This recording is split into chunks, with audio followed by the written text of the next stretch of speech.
Hello, नमस्ते, सत श्री अकाल, सलाम। Welcome to Webwin solutions. आज की इस वीडियो में हम बात करेंगे टेबल्स के बारे में। टेबल्स की हेल्प के साथ हम मल्टीपल डाटा को रोज और कॉलम के फॉर्मेट में अरेंज कर सकते हैं। अब अगर इसे इजीली समझे तो हमारे पास किसी क्लास का डाटा है जिसके अंदर हमारे पास स्टूडेंट का नेम, उसके फादर का नेम, उसकी एज, ऐसे करके 3 मेन फील्ड्स है। और हमारी अब इन सब फील्ड्स में जो कॉमन चीज़ है वो है नेम, फादर्स नेम और एज। ये कॉमन रहेगी, बट नीचे जो डाटा है वो अलग अलग आएगा। इसी तरह से टेबल्स की हेल्प के साथ मैक्सिमम से मैक्सिमम डाटा को भी एकदम स्ट्रक्चर्ड फॉर्मेट में करके हम एकदम इजी वे में दिखा सकते हैं। अब हम इसे प्रैक्टिकली समझते हैं। अब हमने अपना कोड एडिटर ओपन कर लिया है और एक न्यू फाइल भी बना ली है और यहाँ पे हमारा वो रन भी हो रहा है। फिलहाल ये एम्प्टी है क्योंकि कुछ भी नहीं है। अब इसके अंदर एक हम सिंपल टेबल बनाते हैं। टेबल बनाने के लिए हमारे काफ़ी टैग्स यूज होते हैं। जैसे सबसे पहले यूज होगा टेबल टैग, जिसका ओपनिंग टैग भी होगा और क्लोजिंग टैग भी होगा। अब जितना भी टेबल का डाटा है वो सारा इसके अंदर ही आएगा, इसके बाहर कुछ नहीं आएगा। मतलब हमने डिफाइन कर दिया कि हमारा टेबल यहाँ से स्टार्ट हो रहा है, यहाँ खत्म हो रहा है, तो इसके अंदर अब जितना भी डाटा आएगा वो सब एज अ टेबल काउंट किया जाएगा। इसके अंदर हम अलग अलग रोज में काम करते हैं। तो सबसे पहले हम TR लिखेंगे, इसका ओपनिंग टैग और क्लोजिंग टैग, जिसका मतलब हो गया टेबल रो।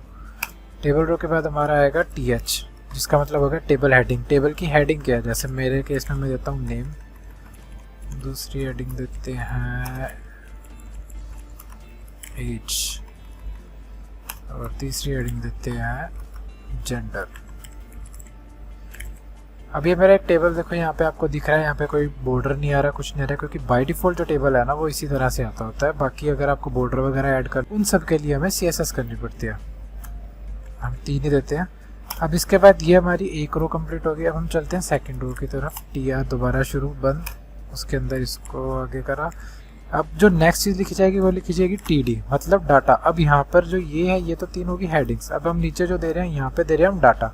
डाटा में मैं नाम लिखता हूँ जॉन, इसकी एज दे देते हैं 25, इसको जेंडर दे देते हैं मेल। अब ऐसे करके अगर एक क्लास का डाटा है या किसी पर्टिकुलर फील्ड का डाटा है, मतलब जहाँ काफ़ी लोग हैं, तो उस पॉइंट में हम बारी बारी अगर ये चीज़ लिखेंगे, बनाएंगे, तो काफ़ी हेक्टिक काम हो जाएगा, मतलब काफ़ी हार्ड काम हो जाएगा। तो इस चीज़ को सॉर्ट आउट करने के लिए हमें डाटा को टेबलर फॉर्म में दिखाने के लिए टेबल टैग इंट्रोड्यूस किया गया, जिसमें हम ज़्यादा से ज़्यादा डाटा को ईजी से ईजी वे में दिखा सकते हैं। अभी हमारे पास एक है, अगर समझो हमारे पास 2 आदमी हो तो दूसरे आदमी का कैसे आएगा। दोबारा से TR टैग, इसके अंदर TD, इसका नाम लिख देते हैं हम रोनाल्डो, इसकी एज कर देते हैं 35, इसका भी जेंडर जो है वो कर देते हैं मेल। तब यहाँ पे देखो, नेम के नीचे नेम आ रहे हैं, एज के नीचे एज, जेंडर, मतलब टेबल का एक जो सिंपल सा फॉर्मेट होता है ना, वो सब यूज करके ये हमारा एक सिंपल टेबल बन गया। अभी ये विदाउट CSS है, ओनली HTML है। अगर हम इसमें CSS करें तो हम इसको बॉर्डर भी दे सकते हैं, padding, spacing, colouring, background colour, alignment, कुछ भी हम छेड़ सकते हैं। बट जो HTML के अंदर टेबल टैग होता है वो बेसिकली इन चीज़ों के साथ ही बनता है, जिसके अंदर जो अलग अलग टैग्स बनते हैं वो होता है, एक तो सबसे इंपॉर्टेंट होता है टेबल टैग, इसके साथ ही पूरा टेबल रन होगा। इसके अंदर जितना भी डाटा होगा उसी को टेबल कंसीडर करा जाएगा, उसके आगे या पीछे कुछ नहीं होगा। उसके बाद जो आता है सबसे इंपॉर्टेंट वो होता है TR। TR का मतलब जो टेबल का काम होता है वो रो बाय रो होता है, तो इस कारण से हर एक एक रो को गिना जाता है। तो TR हमें डिफाइन करेगी रो। उसके बाद जो आता है TH। TH का मतलब होता है टेबल हेडिंग। टेबल हेडिंग का मतलब हो गया इस टेबल की जो भी हेडिंग है। अब इस टेबल की हेडिंग क्या है, नेम, एज और जेंडर, तो ये हो गया TH। इसके बाद जो आता है TD। TD का मतलब होता है टेबल डाटा। हम टेबल में अगर हमने हेडिंग दिया, टेबल बनाया, तो ऑब्वियसली हम उसमें डाटा तो डालेंगे। तो डाटा डालने के लिए हमें जो यूज़ करना होता है वो होता है TD। तो ये जो है टेबल के मेन टैग्स हैं जो सबसे ज़्यादा यूज़ होंगे। इन्हीं की हेल्प के साथ आपका एक टेबल बनेगा, चाहे आप जैसा मर्जी टेबल बना लो, ईजी से ईजी या हार्ड से हार्ड, कोई से भी तरह का टेबल होगा वो इसकी हेल्प के साथ ही बनेगा। इसके अलावा अगर देखें तो 2 टैग्स और बनते हैं। एक तो होता है THead और दूसरा होता है TBody। ये दोनों जो है ये बताते हैं कि आपके टेबल का हेड कहाँ पर है और बॉडी कहाँ पर है। जैसे फॉर एग्जांपल अगर मैं इसकी बात करूँ तो मेरे पास जो TR है वो ये है, मतलब हेडिंग के लिए जो रो है वो ये रही। अब इस पूरी की पूरी रो को मैं उठाकर अगर T हेड में डाल देता हूँ तो मैं बता रहा हूँ कि ये मेरे टेबल का हेड है। तो T हेड मैंने यहाँ दे दिया। उसके अंदर हेडिंग हो सकता है सिंगल रो, हो सकता है डबल रो में हो, जितनी भी रोज में होगी मेरे सारी हेडिंग मेरे टेबल हेड में आ जाएगी। वैसे ही मेरा जितना भी डाटा होगा उस सारे को मैं यहाँ से उठाकर TBody के अंदर लिख दूंगा। तो इससे पता लगेगा कि अब जितना भी मेरा ये डाटा है ये सारा टेबल बॉडी का है। तो ऐसे करके जो हमारे यहाँ टेबल टैग्स जो यूज़ होते हैं, अलग अलग तरह के टेबल टैग्स होते हैं, जिसके अंदर टेबल, TR, TH, TD ये हैं सबसे इंपॉर्टेंट टैग, और जो T हेड और T बॉडी है ये आते हैं सेकेंडरी लाइन में। और जो ये आपको दिख रहा है ये हमारा एक सिंपल टेबल का स्ट्रक्चर है। ये जो हमारा टेबल है अभी काफ़ी सिंपल लग रहा है, तो इसमें हम थोड़ी सी जान डालते हैं। तो हम देखते हैं टेबल के बॉर्डर्स के बारे में। तो बॉर्डर्स लगाने के लिए आपको सबसे पहले CSS करनी पड़ेगी, तो हम इंटरनली CSS कर लेते हैं। स्टाइल टैग लगाया। अब इसको लगाने के लिए हमें इसको बॉर्डर देना है, तो हमें चूज़ करना पड़ेगा टेबल टैग, TH टैग और TD टैग। ये तीनों टैग को हम पकड़ा, इन तीनों को ग्रुपिंग कहते हैं कि एक साथ आपने 3 सिलेक्टर्स पकड़ लिए और उनको एक CSS दे दी। इसको मैं बॉर्डर दे देता हूँ, बॉर्डर 1 पिक्सल सॉलिड, कलर देता हूँ ब्लैक। तो जैसे मैंने ये चीज़ करी तो आप देखोगे यहाँ पे TH के बॉर्डर आ चुका है, TD का बॉर्डर आ चुका है और इन पूरे के ऊपर एक टेबल का बॉर्डर है। अब यहाँ पे आपको दिख रहा होगा कि 2 बॉर्डर्स दिख रहे हैं, तो ये देखने में अच्छा नहीं लग रहा है। तो इस चीज़ के लिए जो हमें क्वेरी मिलती है वो मिलती है बॉर्डर कोलैप्स, जिसके अंदर आप वैल्यू लिख दोगे कोलैप्स। जैसे ये करोगे तो आपके जो 2 बॉर्डर्स आ रहे हैं इनको ऑटोमेटिकली मर्ज करके एक सिंगल बॉर्डर बता देगा।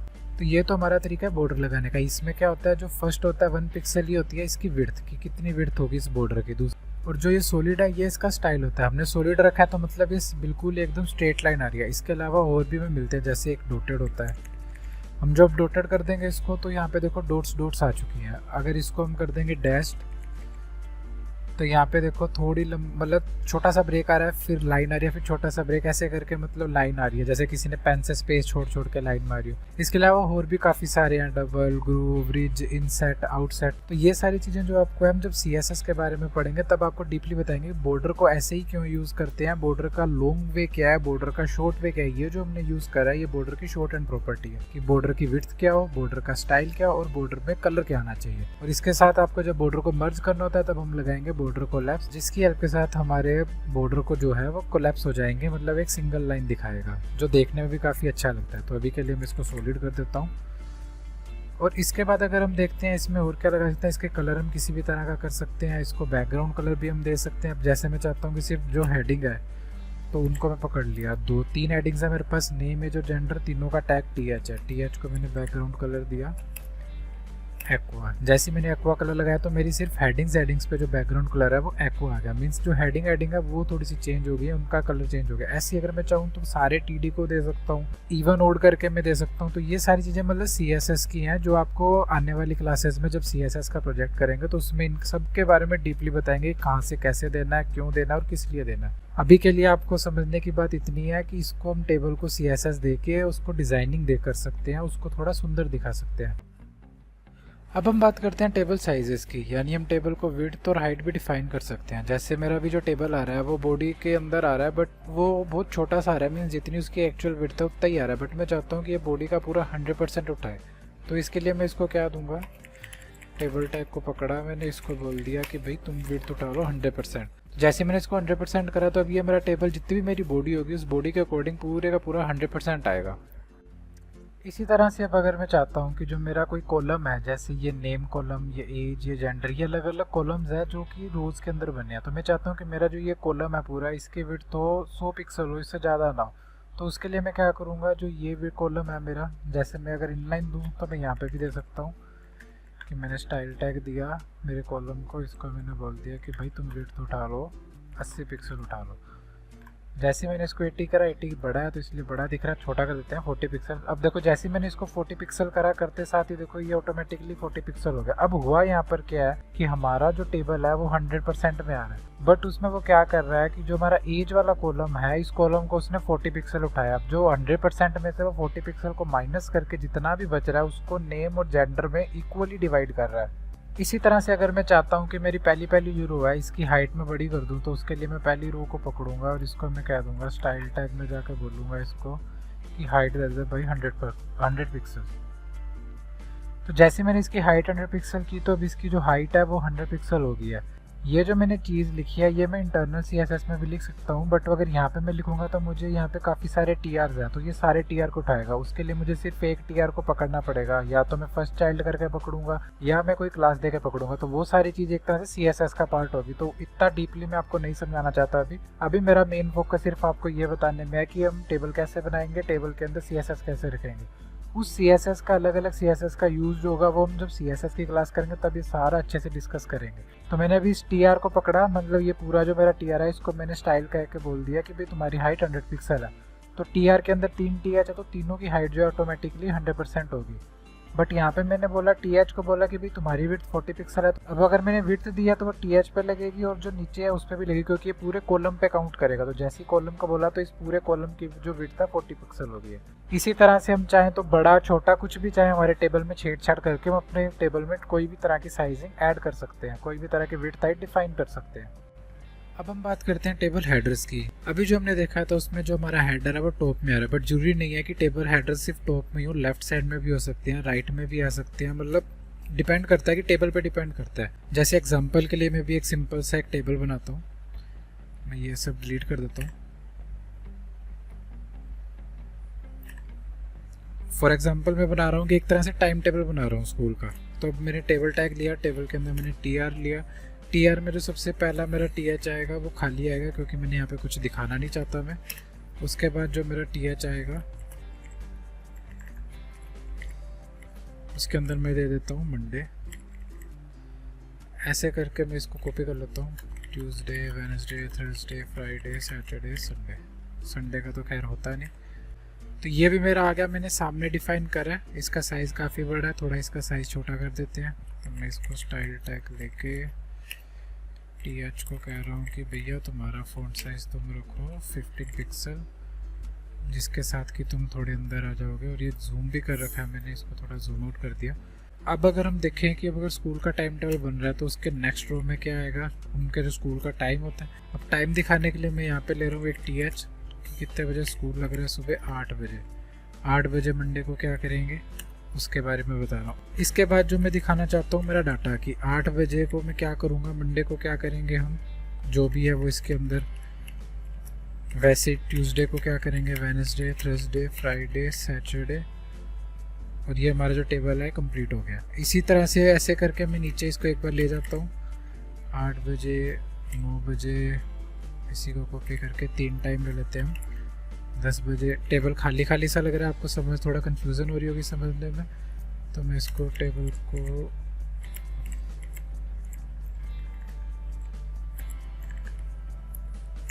बॉर्डर वगैरह देके थोड़ा प्रॉपर कर देता हूँ।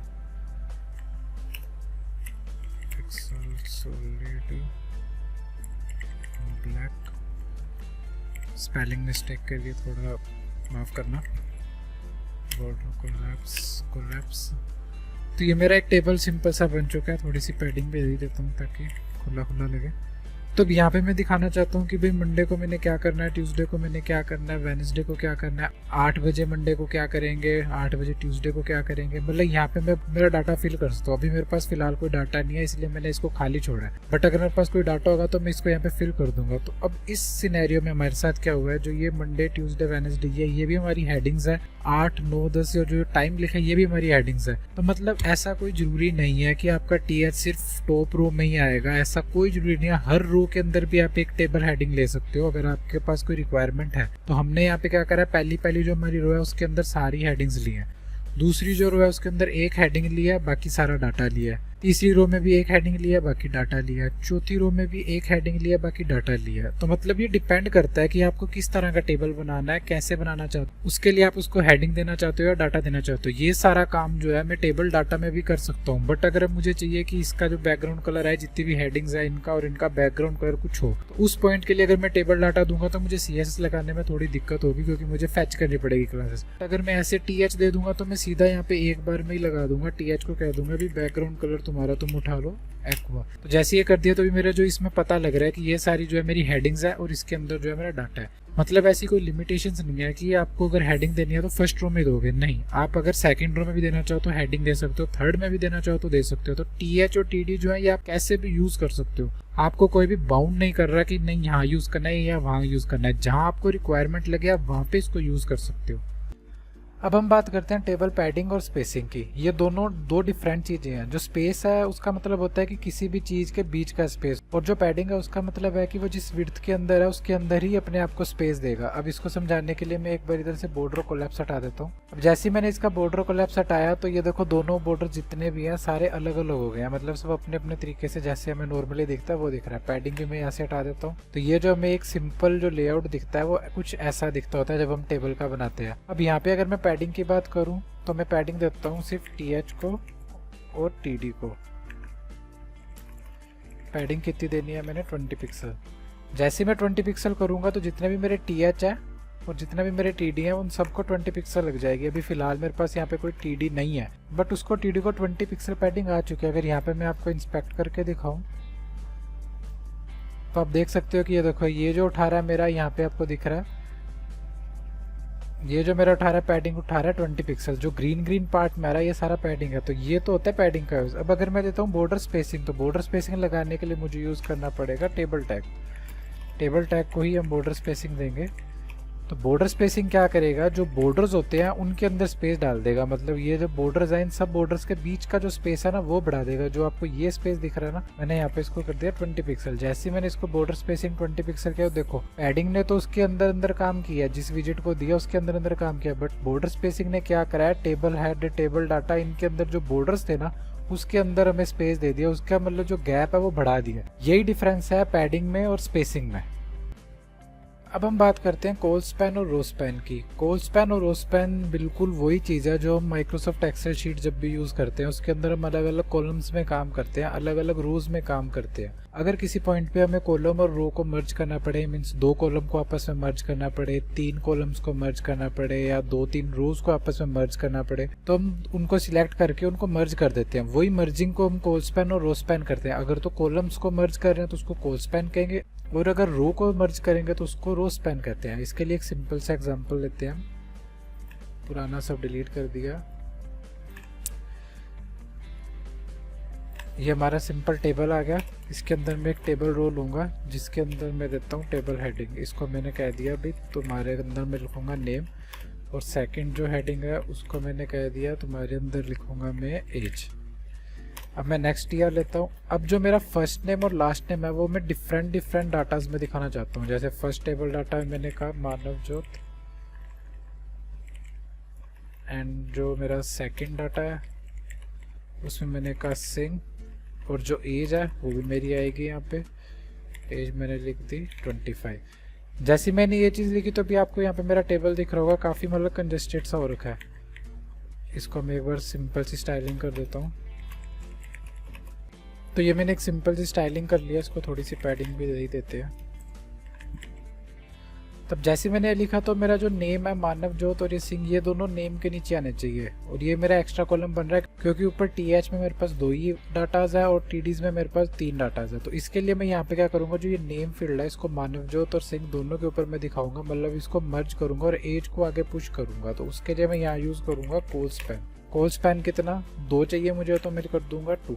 जैसे मैंने 2 करा तो देखो नेम वाला कॉलम मेरा बड़ा हो गया, अब इसके अंदर ही मानवजोत और आगे सिंह आ गया, एज वाला मेरा आगे गया। तो यहाँ पे अब हुआ क्या है कि हमने इसको बोला है कोल स्पैन 2, मतलब हमने TH को कह दिया कि एक तो तुम खुद हो TH, तुम्हारे अलावा एक TH हो रहा है जो तुम्हें दिख नहीं रही, तुम्हें मर्ज कर लेनी है। तो टोटल हमारे पास कितनी TH बन चुकी है 3, क्योंकि एक तो TH अकेला आ ही रहा है और एक हमने TH को बोला कि तुम्हारे पास 2 की पावर है, मतलब तुम 2 को मर्ज करके 1 बने हो। तो हमारे पास टोटल 3 TH आ रहे हैं और 3 ही TD आ रहे हैं, जिसके कारण हमारा टेबल एकदम सही दिख रहा है। अब ये तो तरीका हुआ कोल स्पैन लगाने का। इसी तरीके से रो स्पैन लगती है। रो स्पैन के लिए मैं यहाँ पे एक और रो ले लेता हूँ जिसके अंदर मैं पहला हटा देता हूँ। चलो इस बार दूसरा हटा देते हैं।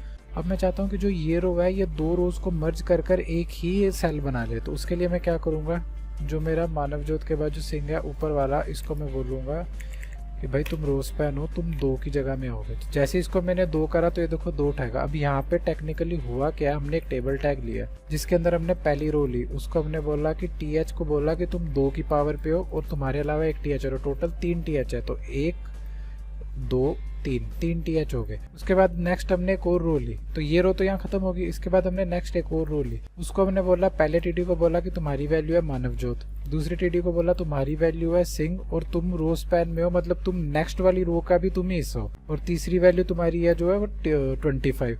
तो ये तो आ गया मानवजोत, ये आ गया सिंह और ये आ गया 25। ये तो हमने दूसरी रो डिफाइन करी, यहाँ पे दूसरी रो खत्म हो गई। अब जो थर्ड रो है उसको हमने बोला कि भाई तुम्हारी पहली वैल्यू है मानवजोत, तो पहली वैल्यू उसने उठा ली। उसके बाद हमने दूसरा उसको बोला तुम्हारी वैल्यू है 25। अब जो ये बीच में आया जो सिंह आ रहा है ये सेकंड नंबर पे आ रहा है, और सेकंड नंबर को हमने ऑलरेडी कह रखा है कि भाई तू नीचे वाली रो में भी जा। इस कारण से जो ये सिंह है वो यहाँ पे हमें देने की जरूरत नहीं, ऑटोमेटिकली नीचे वाली रो को भी इसने अपनी जगह पहले से ही ऑक्यूपाई कर लिया। मतलब अगर आप कोई भी TD लगाओगे तो वो इससे नेक्स्ट में ही जाएगा, क्योंकि हमने पिछली रो में कह दिया कि भाई अगली रो भी, ये एरिया अगली रो का हमारा ऑक्यूपाइड है। इसी तरीके के साथ आप किसी भी तरह का टिपिकल से टिपिकल टेबल हो जिसमें कोल स्पैन हो चाहे रो स्पैन हो, आप उसको कर सकते हो। बस बात सिर्फ इतनी सी है कि कहाँ पे कोल स्पैन लगेगा और कहाँ पे रो स्पैन लगेगा, इसके बारे में आपको थोड़ा सा आराम से देखना पड़ेगा।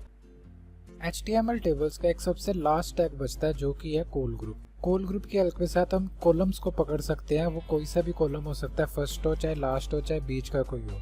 अब मैंने एक सिंपल सा टेबल बनाया है। अब मैं कोल ग्रुप की हेल्प के साथ पहले 2 कॉलम्स को पकड़ के उनका जो कलर है वो चेंज करके दिखाता हूँ। कोल ग्रुप लगाने के लिए आप टेबल टैग के अंदर TR से जस्ट ऊपर यूज करोगे कोल ग्रुप टैग, जिसका ओपनिंग टैग और क्लोजिंग टैग दोनों होते हैं।